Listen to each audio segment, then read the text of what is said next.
I don't know if you guys remember this. Just 3 years ago, there was a movie called The Great Wall, starring Matt Damon. It was a real movie. It was Matt Damon in ancient China fighting dragons and shit, and everybody spoke English. It's like, what the is this? But you gotta understand, I'm not mad at Matt Damon, okay? He's an actor. That's what he does for a living. That's how he gets a check. I get it. If somebody would have offered me a lead role in a movie called Mount Rushmore, I'll play the out of George Washington, you know what I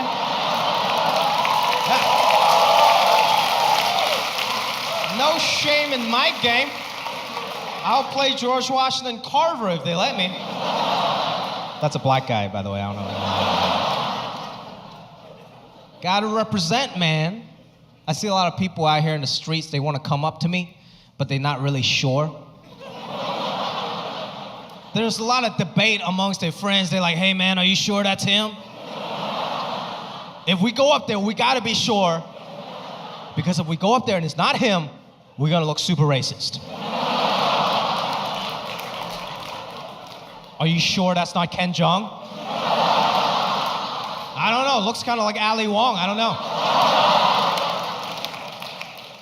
And they come up to me, it's always like the first thing they say, like, hey man, aren't you that dude Jing Yang from that show Silicon Valley? And I was like, thanks. I'm like, yeah, thank you, I appreciate that. Yeah, I am. And then they're like, oh, I didn't even know you speak English in real life. Like, it's called acting. Like, did you really think Matt Damon was Chinese? Like, what's wrong with you? I don't know what the disconnect is. Like, if a white actor does a British accent, he's a thespian. He wins an Oscar.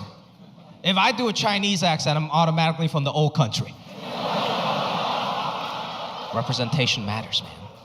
A lot of Asian people come up to me, very proud, very nice. They're like, Jimmy, thank you for representing the Asians, man. I'm like, hey, you're welcome. But you do understand it's not really a choice, right?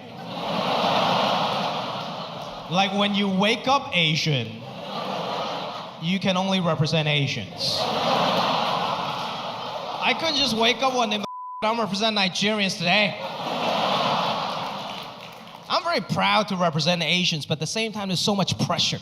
Like nobody ever went up to Matt Damon and be like, hey Matt, thanks for representing the whites. Sounds weird, that's like a different conversation for some reason, you know? If somebody came up to me and be like, hey, Jimmy, I'm representing for the whites, I would leave that town immediately and never come back. So much pressure to represent. I gotta be a good Asian everywhere now. I gotta tip everywhere I go. That was one of the major advantages of being Asian, is I can just pretend I don't know how to tip. Y'all know what a Chinese tip is? Chinese tip, it doesn't matter how big your bill is, you tip $2. That's a Chinese tip, man. Now I gotta tip 20% everywhere. I gotta give every Uber driver a 5-star rating just so I can be a good representative. Everywhere I go, I gotta represent. Even day-to-day, even the bedroom, I gotta represent. After I hooked up with this one girl, this is what she said to me. She was like, Jimmy, I don't know how to tell you this, but you're the first Asian guy I've ever been with. I'm like, okay. What do you want, a fortune cookie? Like,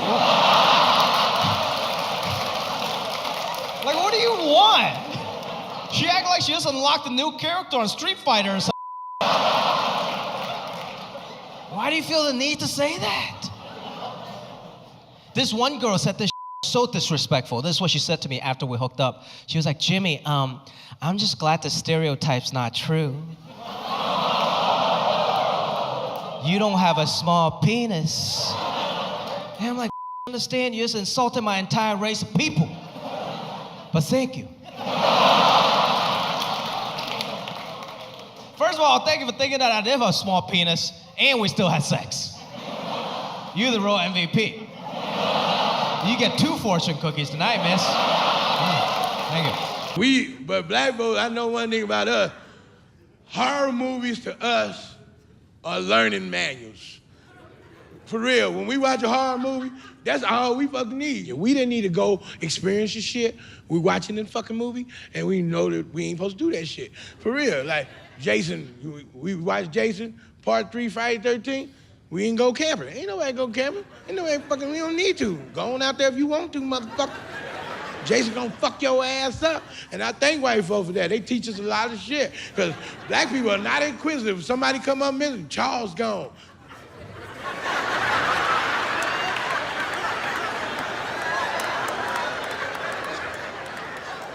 He must have had to do something. We need to look for him. Fuck Charles. He didn't tell us where he was going. Ain't no reason to look for him. Apparently we wasn't invited. I'm scary as shit. I sleep with my gun on the nightstand. I don't play that shit. My body wake me up in the middle of the sleep. Baby, wake up.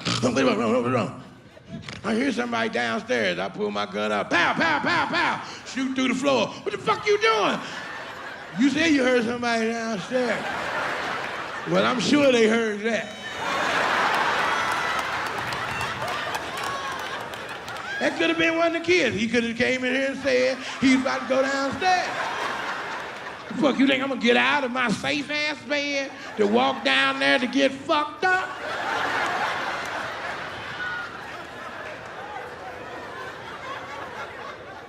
Let me tell you something. I believe in Jesus. I love Jesus to death. I hope he come back. When he come back, he come and get me. But I'm a little worried. Because I read in the Bible, he said he coming like a thief in the night. And I like, shit, don't fuck up, Jesus. Please don't fuck up. My child, pow, pow, pow, pow. I'm sorry, Lord, I'm sorry. Why you didn't just call me or something? Did I get you? Can you heal thyself? Why you ask me why I shot you? You know me better than I know myself.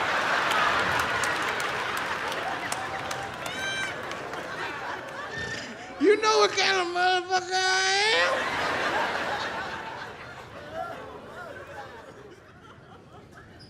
I remember when that movie Candyman came out. Remember Candyman? We were teenagers when Candyman came out. Black folks were scared of motherfucking Candyman. But we and my cousin got some of my uncle weed, right? And we was walking around tomorrow.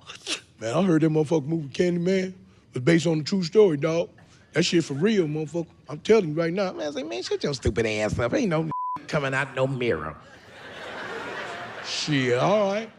Go on and go in that motherfucking mirror, say his name 5 times, and see don't he fuck your ass up. Whoever said the most, win $10, all right? Bet, fuck that.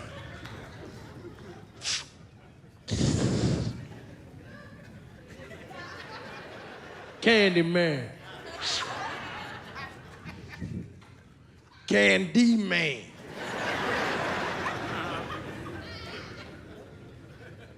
Candy. Man. Told you, motherfucker, he ain't coming. You ain't say it 5 times. Shit, he ain't come the first 3 times. Guess he ain't home. Move your punk ass out of the way. I knew you was scared.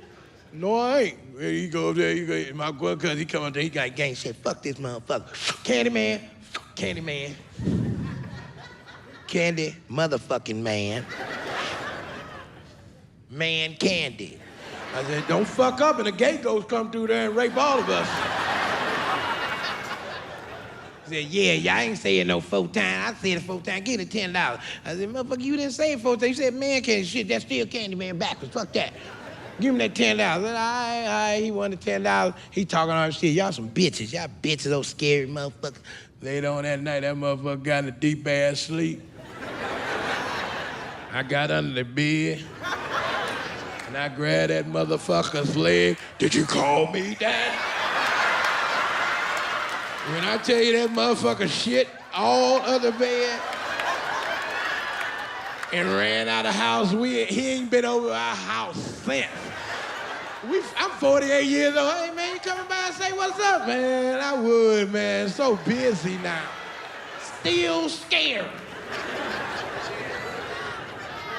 Romantic comedies, they brainwash women. They make us believe in like fate and destiny. Fate and destiny are names of strippers, okay? They're not real.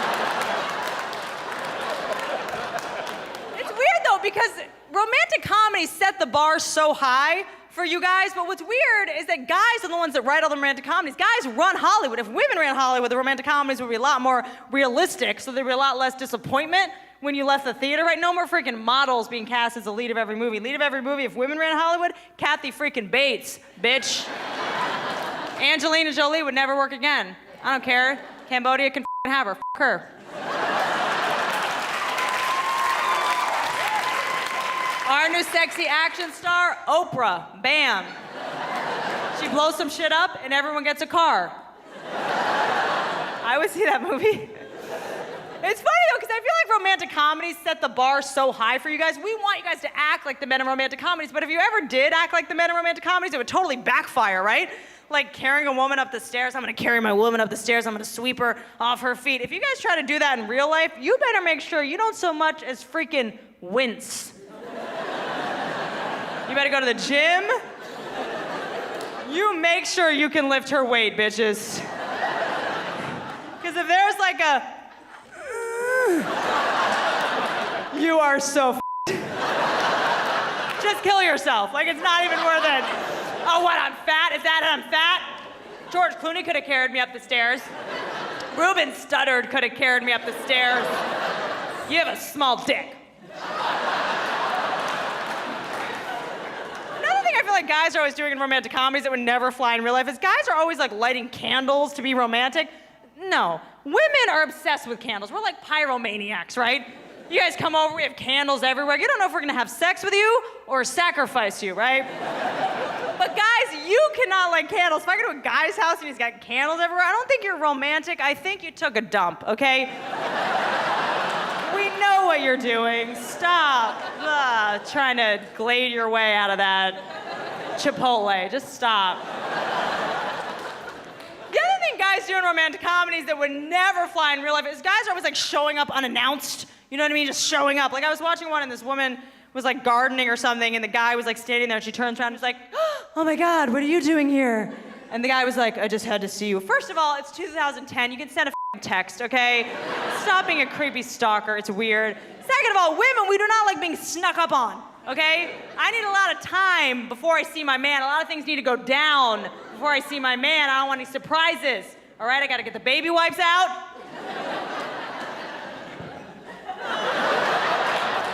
I got some under eye concealer so I don't look like an avatar. A lot of things have to go down, okay?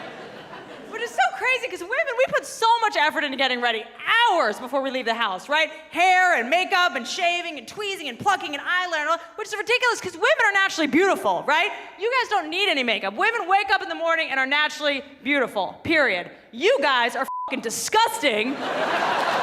And you don't have to do anything. You just roll out of bed with those balls. How dare you? They're so awful. They're embarrassing. That's what needs 3 hours of makeup right there. Some concealer. Yeah. Maybe a hot iron to iron out those wrinkles, please.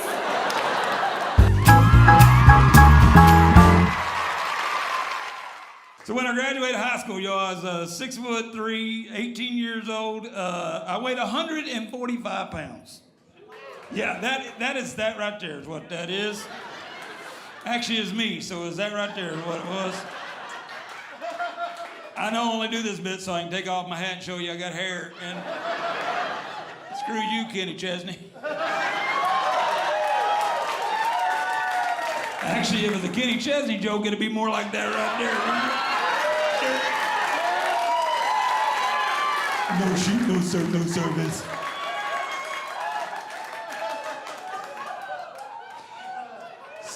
So when I graduated high school, y'all, I was a 6'3" kid, 18 years old, weighed 145 pounds. My grandmother used to call me painfully thin. And then one day, I turned 30 years old, and I weighed 178 pounds. And then I turned 30 in a day, and I weighed 245 pounds. So I go back. Now I'm not even self-conscious about my weight until January the 17th a couple of years ago. Now on January the 17th a couple of years ago, I was making my national actorial debut on a show called Dallas. Thanks for not caring over here. Appreciate that, y'all. No, I was, man. And don't clap for them a whole lot because they cut me out of the show, y'all. They did.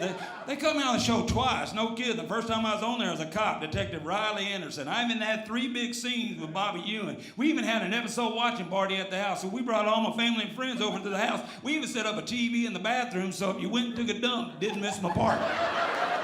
We got to that first scene, I wasn't in it. My wife goes, what do you want me to do? And I go, I don't know. And then we got to the next scene, I wasn't in that one. She goes, what do you want me to do now? And I go, get these people out of here. And my agent called me like 8 days later, goes, Bill, they want you back on the show. I go, nobody believes I was on the show, man. If they were going to cut me out of the show, they should have told me. I put it on Facebook, now I look like a dummy. So they gave me another part. The first time I was on there, I was a cop. Second time I was on there, I was a construction worker. I am a cowboy, so now if they could just cast me as the Navy guy in the Indian, I'm the village people by myself.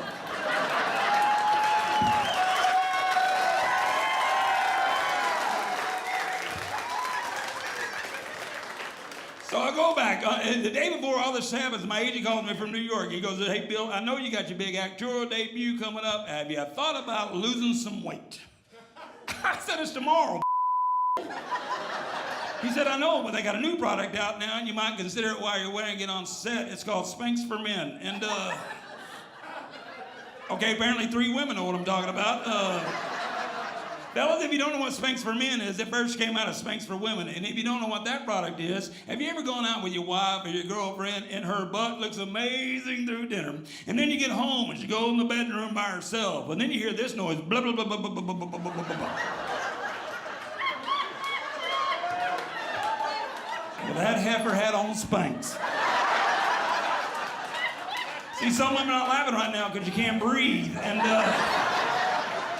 so what they make for women is a girdle, right? And what they make for men is this tight white t-shirt that's supposed to push the belly back up in the chest where it's designed to be at, right? So I go over and look at a Dillard's right here in Northeast Mall. It's $56 for just one plain white t-shirt. Okay, this already goes against my principle of buying a plain white shirt. People, I've been wearing a plain white shirt underneath my button-down shirt since I was 2 years old in short-legged pants. For $56, I'd get 72 Fruit of the Loom. That's all I'm telling you. For $56, I'd get 72 Fruit of the Loom and the Fruit of the Loom guys behind me, singing and dancing. I get it home, right, and I'm a little claustrophobic anyway, and I get it, and it's just stuck to my face. Okay, maybe you're not physics majors over here. This happens to be smaller than this. If I can't get her over the melon, but I finally get my big fat head through it like I just birthed myself.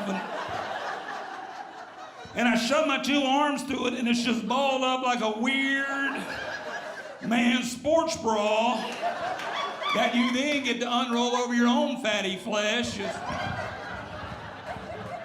And I look in the mirror and it looked like I need to take a dump. I thought, Lord, I can't wear this on national television. They're going to call it to the network. Let him get off the show and take a poo.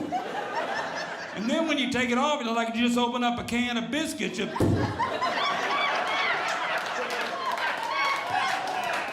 not do that from a mirror. It made me cry like, holy hell, I can't go on TV. I'm not pretty. I went to Walmart that day. I didn't go to Walmart that day to buy anything. I just went to Walmart that day just to build up my self-esteem.